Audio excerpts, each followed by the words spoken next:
One nation one election का सरकार जो है लगातार बात उठा रही है, लगातार बोल रही है। क्या कुछ कहना है इस बारे में? बात उठा नहीं रही है। बाज़ाब्ता एक बिल इंट्रोड्यूस हुआ है लोकसभा में, उसको भेज दिया गया है ज्वाइंट कमिटी में।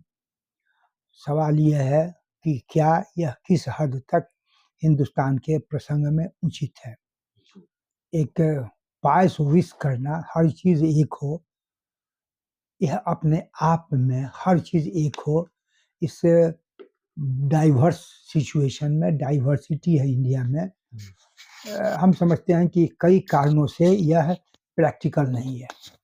पहली चीज, जब व्यवहारिक था तो 1952 से लेके 3-4 इलेक्शन एक साथ हुए, किसी को बिना नारा दिए हुए इस तरह के।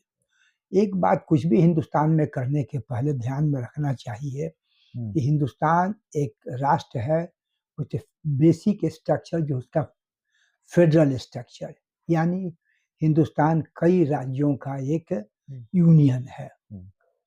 और हर अगर एक चुनाव, एक बार एक राष्ट्र में चुनाव होगा तो विभिन्न केरल और महाराष्ट्र, बिहार, आसाम, पंजाब, यहाँ के लोगों का जो एस्पिरेशन है, मांग है, उस इलाके का जो विचित्र जो समस्याएं हैं, जो उनकी चाह है, मांग है, एक इलेक्शन होगा तो स्वाभाविक रूप से कोई राष्ट्रीय इशू को लेकर चुनाव किया जाएगा। तो उस समय स्थानीय विभिन्न राज्यों के जो जरूरतें हैं, जो आकांक्षाएं हैं लोगों को, वह हाईलाइट नहीं होगा। इसलिए अब जो स्थिति हो गई है कि हिंदुस्तान में कई कारणों से कुछ जगह राज्य सरकारों को भंग किया गया और लगातार कुछ इधर उधर होते हुए अब कहीं भी एक साथ चुनाव नहीं हो रहा है। अरे और तो और, अभी ही 3 जगह चुनाव हुआ, कश्मीर, हरियाणा, झारखंड और महाराष्ट्र। यहाँ तो ये किया गया कि 2 राज्य का पहले और बाद का, जो कि सब एक साथ होना चाहिए। जब तकाजा था, शुरुआत दिखाया जा सकता, तो उस समय तो नहीं किया गया, यानी अलग अलग किया गया। उसका कुछ खास राजनीतिक और कुछ और कारण था, वही नहीं। यूपी में बाई इलेक्शन हुआ, पहले तो डेट एक ही रखा गया, बाद में उसको एडजॉर्न करके एक दूसरे डेट को रखा गया।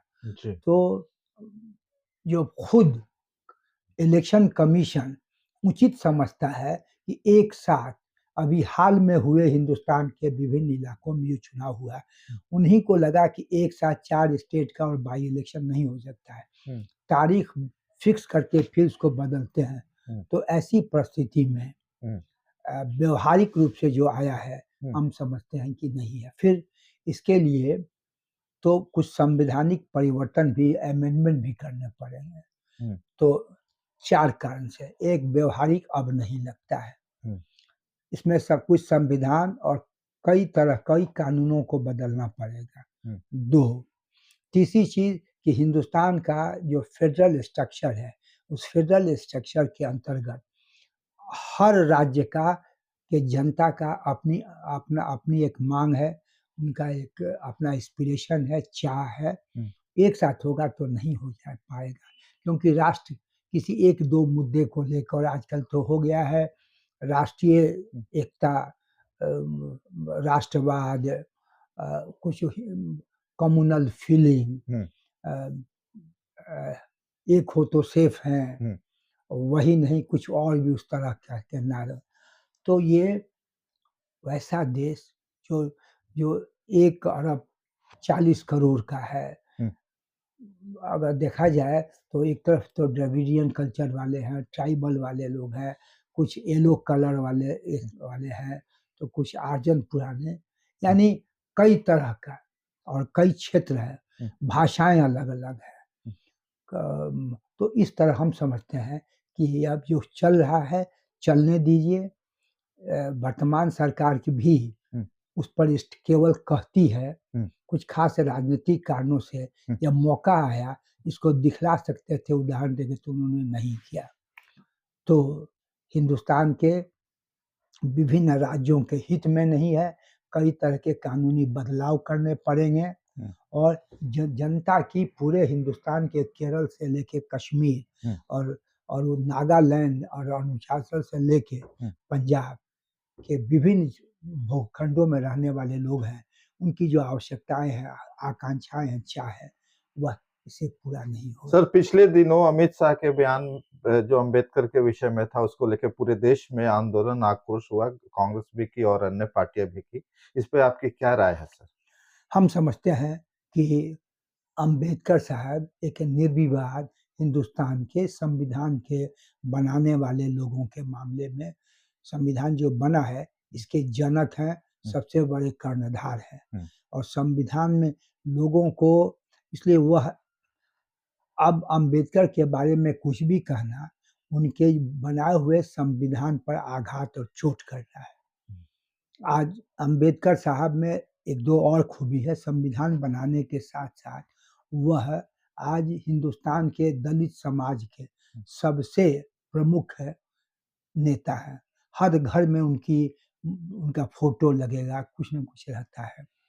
तो ऐसे में जब हिंदुस्तान के 21% जनता के वे हृदय में वास करने वाले भगवान की तरह है एक, और दूसरी चीज इसके अलावे समानता का अधिकार, सबों को वोट का अधिकार, अभिव्यक्ति का अधिकार,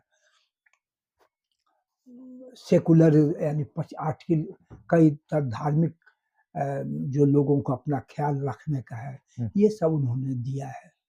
तो ऐसे आदमी का जिस लहजे में बोला गया कि साहब आजकल अंबेडकर का नाम लेना एक फैशन है एक, और दूसरी चीज की 6 बार नाम लेके कहा गया कि अगर उनके जगह पर भगवान का नाम लिया जाता तो 7 जन्म मुक्ति मिलती, स्वर्ग मिलता। यह तो बहुत ही अपमानजनक शब्द है। यह हम समझते हैं कि संवैधानिक पद पर रहने वाले लोगों को, जबकि वो खुद अपने भी बाद में एक्सप्लेनेशन दे रहे हैं कि हमने हमारी उसको काट छाट के पहले और बाद वालों को देखा जाए तो आउट ऑफ कंटेक्स्ट काट के किया जाए, तो वे तो अपनी मानते हैं कि गलती अगर वह पोर्शन है तो गलत है, उनका अपना कहना है, लेकिन कहा तो उन्होंने है। अब कह के बाद में कहना, गलती मानना, एक तरह से माफी नहीं मांगे हैं, लेकिन तो उस हालत में वह भी हम समझते हैं कि उनके बातों से लगता है कि उन्होंने जो कहा है वो खुद मान रहे हैं बिना एक्सेप्ट किए कि गलती है। तो एक पहलू उसका ये हुआ, और दूसरा कि हिंदुस्तान के आज़ादी की लड़ाई में जो पुराने गांधी हों, नेहरू हों, अंबेडकर हों, पटेल हों, सुभाष चंद्र बोस हो, भगत सिंह हो, इन पर किसी तरह की टिप्पणी करना संवैधानिक पीठ पर पद पर बैठे हुए लोगों को आलोचना नहीं करनी चाहिए। आप अपने पूर्वजों का अपमान कर रहे हैं जी। उस एंगल से अब अभी पटना में एक घटना घट गई, अटल जी जैसे सर्वमान्य नेता के एक 100वें जन्म दिन पर एक मनाया जा रहा था, एक फंक्शन हो रहा था, उसमें बिहार की एक अच्छी गायिका, एक महिला, और जो वाइडली एक्सेप्टेबल गाना है रघुपति राघव राजा राम पतित पावन सीताराम, उसके एक शब्द पर ईश्वर अल्लाह तेरो नाम पर हंगामा ही नहीं हुआ, मजबूर किया गया सॉरी कहने के लिए। और वही नहीं, उस समय रघुपति राघव राजा राम, वह भी तो राम के वंदना है, उसमें नहीं आप केवल श्री राम ही कही है, श्री राम के अलावे और किसी का नाम नहीं लिया जा सकता है। हम समझते हैं कि यह बिहार की एक अच्छी गायत्री, एक महिला विरोधी कदम है, और न केवल गांधी जी का अपमान है, साथ साथ अटल जी के जैसे एक वाइडली एक्सेप्टेड बड़े नेता के को नीचा दिखाने का है, और यह उन्हीं के लोग कर रहे हैं। तो अब तो आ गया है समय कि गांधी और अंबेडकर का अपमान नहीं सहेगा बिहार, और ये केवल वही तक सीमित नहीं है, इसी के बहाने बिहार की उभरती अच्छी भोजपुरी गायिका, एक दूसरी एक महिला का अपमान है, तीसरी गांधी जी का अपमान है, चौथी चीज कि हिंदुस्तान का जो हमारा संविधान है, जो कंपोजिट कल्चर की बात करता है, मिली जुली, हर आदमी को आज़ादी है दूसरे धर्म दूसरे हुँ। धर्म के बारे में भी शिकायत नहीं करना, हुँ। यह तो अल्लाह का नाम लेने से कोई रिएक्ट कर जाता है। हुँ। यह हिंदुस्तान के संविधान का जो स्पिरिट है उसके खिलाफ है। हम समझते हैं इसको से बचना चाहिए और यह उचित नहीं है ये सब। पक्ष और विपक्ष दोनों संविधान को लेके लगातार कटाक्ष कर रहे हैं। किसी ने कहा कि संविधान को हम मजबूत कर रहे हैं, किसी ने कहा कि संविधान को हटाया जाएगा, कमज़ोर किया जाएगा। देखिए संविधान पर 2 तरह का मत है। हमारे माननीय प्रधानमंत्री ने कहा हुँ। कि संविधान में जितने संशोधन हुए हैं, कांग्रेस राज में हुए हैं, वे जी, सभी इन्होंने संविधान को लहू-लहान कर दिया, यही जी, शब्द इस्तेमाल किया था। जी, हम समझते हैं कि ये कहना उचित नहीं है। जी। संविधान में जो भी अमेंडमेंट होता है, हुँ। वह पार्लियामेंट जो कॉम्पिटेंट बॉडी है पास करता है। जी। मोटा-मोटी उसको हर हर नए संशोधन को चुनौती दिया गया है। हुँ। तो सुप्रीम कोर्ट जो व्याख्या हुँ। करने वाला एक जुडिशियल बॉडी है ना, वो भी उसको अप्रूव किया है। हुँ। तो जो जुडिशरी से अप्रूव्ड हो, हुँ। आपके पहले के पार्लियामेंट द्वारा पारित हो, हुँ। उसको कहना लहू-लहान ये हुँ। गलत है। हुँ। हमको लगता है हमारा व्यक्तिगत व्यू है हुँ। हो या नहीं हो, हुँ। लेकिन एक दूसरा मत भी है। हुँ। ये आम जनता डिसाइड करे कि ठीक कौन है। हुँ। एक दूसरा व्यू है कि नहीं, हुँ। पहले कहा अभी तो बिना संविधान को बदले हुए हुँ। संविधान की खिल्ली उड़ाई जा रही है। हुँ। संविधान को एक तरह से तोड़ा-मोड़ा जा रहा है। हुँ। और जैसे इमरजेंसी लगा था, हुँ। 356 लगता था। जी। तो इमरजेंसी लगा इसको कोई नहीं है, गलत कदम था। हुँ। इंदिरा गांधी ने लगाया, वो भी उनको उनको मानना पड़ा। हुँ। मानी कि साहब ये हमसे गलती हुई है तुरंत बाद, हुँ। और बाद में वो पावर से हटी। हुँ। लेकिन इमरजेंसी लगाने के बावजूद भी लोगों ने वोट देके उनको, उनकी पार्टी को, हुँ। इंदिरा जी को, उसके बाद कई बार कांग्रेस को लाया। हुँ। तो लोगों ने उनको समझा कि ये एक टेम्पररी, एक कहिए कि भटकाव था। जी। लेकिन अभी हिंदुस्तान में हुँ। बिना संविधान को बदले पार्लियामेंट में जो डिबेट हो रहा है हुँ। और कई विरोधी पार्टियां कह रही हैं, हुँ। ये आजकल भय का वातावरण है। हुँ। आप अगर वर्तमान सरकार के नीतियों के खिलाफ कुछ कहिए, हुँ। तो पहले पीछे झांकना पड़ता है, कोई सुन तो नहीं रहा है। हुँ। और अगर जम के कीजिएगा तो प्रोसिक्यूशन होता है हुँ। कहीं। तो अ, उम, अभी हिंदुस्तान में 2 विचारधारा है। हुँ। हुँ। एक विचारधारा के लोग कहते हैं हुँ। कि पहले जो संविधान में संशोधन हुआ, लहू-लहान हुआ है। जी। एक तबका है, हुँ। वह कहता है कि लहू पहले वाला सब ठीक था। अभी बिना संविधान को संशोधन किए हर तरह का, हुँ। एक तरह से संविधान की खिल्ली उड़ाई जा रही है। संविधानिक प्रावधानों का उल्लंघन होता है। 2 उदाहरण आपको दे दें। जैसे अभी भी एक फैसला भी आया था, संविधान में है हुँ।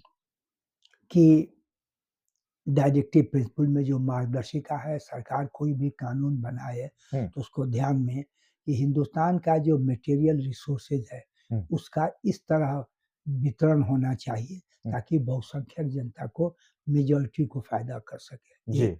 और दूसरी चीज़ कि आर्थिक व्यवस्था ऐसी होनी चाहिए कि मोनोपोली ग्रो नहीं हो। जी। मोनोपोली ग्रो होने से जो पूंजीवादी व्यवस्था में हुँ। फ्री कॉम्पिटिशन, फ्री मार्केट है, हुँ। वह नहीं रह जाता है। हुँ। कुछ हाथों में सभी धन, पूँजी, इंडस्ट्री केंद्रित हो जाता है हुँ। और इससे हुँ। वो देश के बहुमत के हित में नहीं होता है। जब चाहे आर्टिफिशियल स्कार्सिटी करके दाम बढ़ा दें और ये सब और करते हैं। तो संविधान के अभी हिंदुस्तान में जो हो रहा है, कुछ चंद 1-2 पूंजीपतियों को हुँ। विदेश से लेके और हिंदुस्तान तक हर जगह उनको आर्थिक महत्वपूर्ण चीज़ जी। सब दिया जा रहा है। तो ये तो संविधान के खिलाफ है, बिना संशोधन किए सब किया जा रहा है। उसी तरह का एक नफ़रत फैलाने की बात है। जी। एक से एक चुनाव में जो बातें होती हैं, हुँ।